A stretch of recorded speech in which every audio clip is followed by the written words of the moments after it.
ring the bell for notifications. Oh man, you got that one on because I was just left speechless. Yeah, and that's pretty rare. Every single day, I'm gonna make something great. That's my way. Every single day, I'm gonna make something great. That's my way. Hey everyone, I'm Chris, And I'm Chris. and we are Tripping with the Chris's. Glad to have y'all here. Thanks for jumping on. Just like last week, I'm going to do it again this week. If you like what we're putting out, please like it Subscribe. and ring the bell for notifications. Figure I'll do it up front, so if you don't watch the whole video, You get an early reminder. yeah, that's good. Today we're going to talk about 5 big mistakes That we've made. that we've made RVing. Yeah, and that I think a lot of RVers, Make these mistakes. make these mistakes, and it's just because it's just not thought of, especially if you're just starting out RVing. Yes. And they're in no particular order either, of worst to not so worst, or not so worst to worst, or whatever. No, it's just what came to mind, and we decided to talk about them. Yep. And the first one we're going to talk about is taking the cap off of the main sewer line on the trailer. So, as you travel, the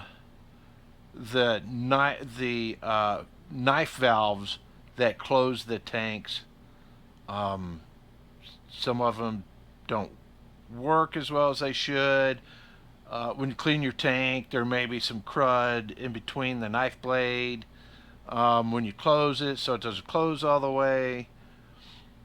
So when you open up the cap to the sewer on the trailer and you do it too quickly, you may have a surprise. A messy surprise. Yes.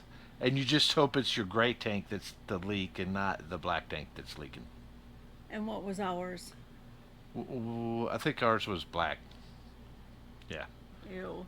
I wasn't out there. So, here's an easy fix. Actually, I pulled the belly out and looked to see how to fix it, and I think I have it fixed. But just so I don't have any surprises, you can get an external valve that connects to the sewer line, and then there's a cap on that. So you just have an extra valve that's manually operated right there, and that way when you open the cap, you don't have to worry about any surprises.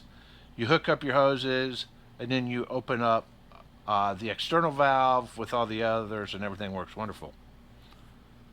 The second thing on valves is when you clean your black tanks. So when I clean my black tanks, well, let me just say, we leave our gray tanks open all the time.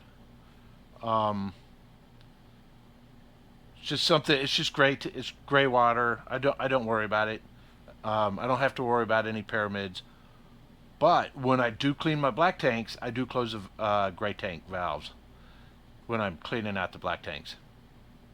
There are times where I have forgotten to open up the gray tanks, and 2 days later, 3 days later, After I have done several loads of laundry and washed dishes and just using a lot of water, we've taken showers. she gets up at 4 in the morning and takes a shower. So there have been several times where I've been trying to wake up in the shower and the water is rising, and Yeah. I've come to learn what the cause of that is. So I get up, I go out, and I open up the valves, and then I go back to bed. Yeah, in the dark, Yep. rain, 30 degrees, 100 degrees. He's like the postman. Yep. He's gonna deliver. Yep. And I've been there and done that. So. Yeah. Yeah. All right, that's one. What's number two? Forgetting to lock the refrigerator doors. Yes. Now, a lot of RV refrigerators come with a latch, like a plastic latch.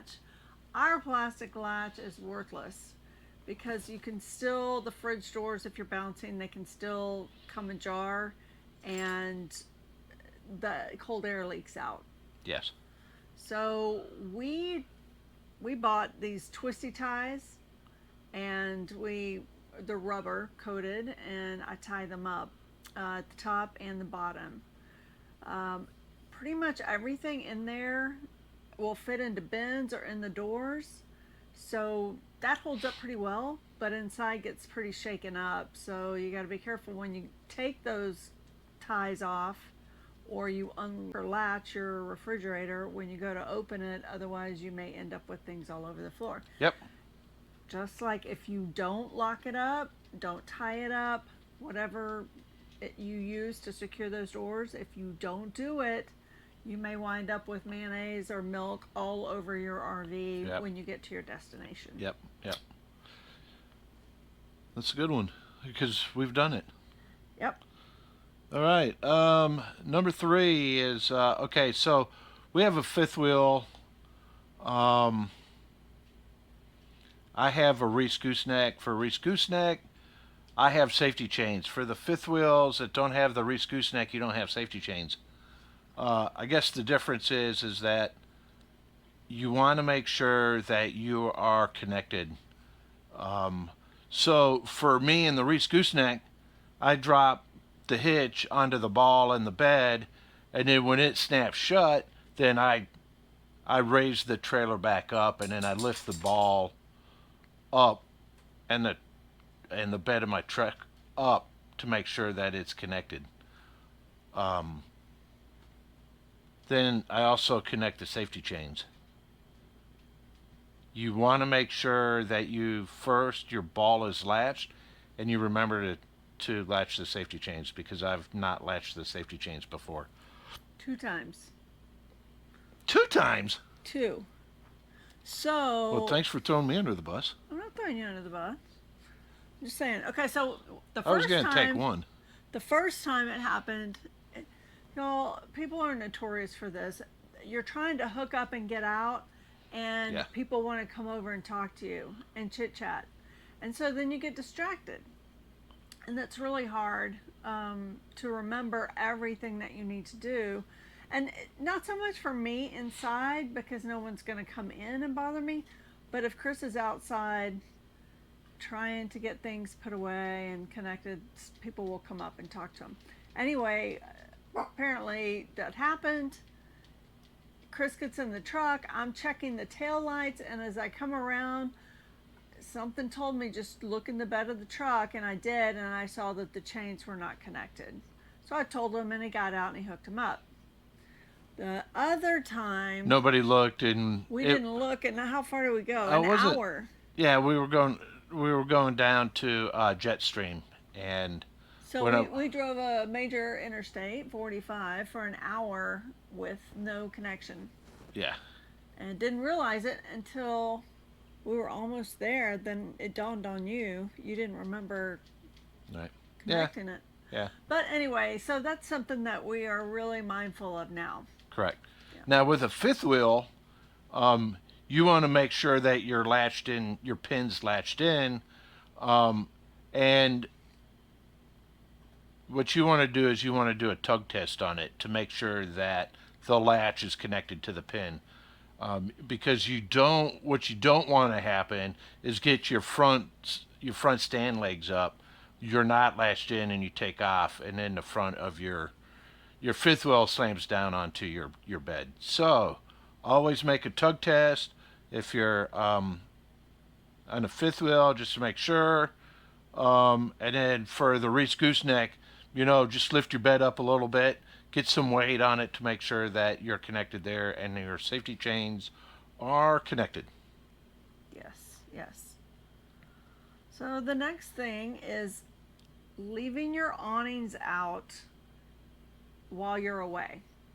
Say you want to go visit a friend, go to the grocery store, go out on a boat, run out to eat, and you've left your awnings out. Storms can pop up at a moment's notice, and you can't get back to pull your awnings in unless you have the automatic retractable ones. We do not. And I'll just say that I've seen the automatic retractable ones not work every time. And not in this RV did we rip an awning. No, we've not left. we- Not left. We've left these out, but We've been luckily, in the park. yeah. Well, yeah. And if we've left these out, we've been really lucky that no storms have come up in this rig. In our last rig, we never had that problem. In our first Our first pop up. So in our pop up, we were at Inks Lake State Park in Texas, and we left to go to Longhorn Caverns State Park and do a tour. And a thunderstorm came rolling up the lake and flipped our awning up over our AC while the AC was running. So And that it overheated blew it the out. AC, Mm-hmm. ripped the awning. It was not a pretty sight.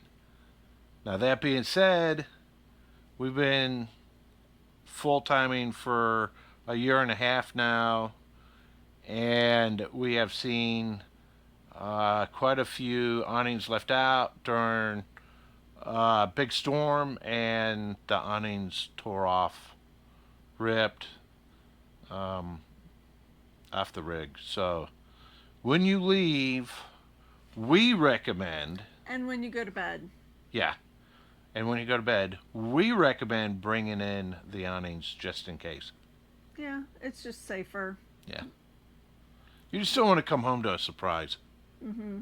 Yeah. When it could have been prevented easily. Yep. So the next one we have is having your partner behind the trailer when you're backing into a site, and making sure that your partner is paying attention to where your trailer's going.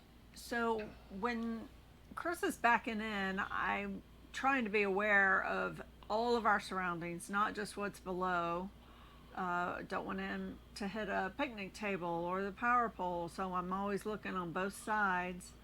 But you've got to make sure you're looking above. Yep. If there's large trees in the area with big limbs that hang down, or if a storm whips up, you don't want to be where those heavy limbs are going to be scraping your roof yep. or the sides. You just don't want that at all. It Yeah. will tear up your roof, you'll get leaks, and it just becomes a big mess. Yep. And we've seen it happen more than once. Yeah. And we've tried stopping it from happening, and it's some people just I get it. You know what you're doing when you're helping your spouse, partner pull into their rig. I get that. We were here one day, and across from us, the guy was trying to back in his RV, and the wife was back there helping, but she wasn't looking above, and there was this huge tree with these big old limbs, and it was going to take out his AC unit, and she wasn't looking. So we just said, hey, and we pointed up, and she said, I've got this. We were like, okay, you're right. Yep. You got it. They were okay. They got it in. She stopped him. He jumped out, looked at the tree, and they got around it. he heard us Yeah. and stopped. Yeah. So We weren't trying to tell them how to back in. no, or we anything just like wanted to make that. sure that she they- knew that she was fixing to take the AC out, Yeah. and we didn't want to take the AC out. Yeah. So we're very, very conscientious about the surroundings Yes. when Chris is trying to push in the RV. Not just head down, but up above above the roof. Yeah. So, And both sides. yes. Both sides of the rig. Yeah. And then I've got one bonus one just because I do it. I've done it more than once. It's not a horrible thing, but it could be. It ends up being kind of an expensive thing. and that's leaving the water connection behind. So I have a Y valve that I connect to the water faucet so that I can run the freshwater tank or the freshwater to the trailer, and then also I have it so that I can run my black hose to clean the tanks. I used to use a plastic one, but they kept breaking, so I've moved it up to the brass ones, and the brass ones are $15, $20 or whatever.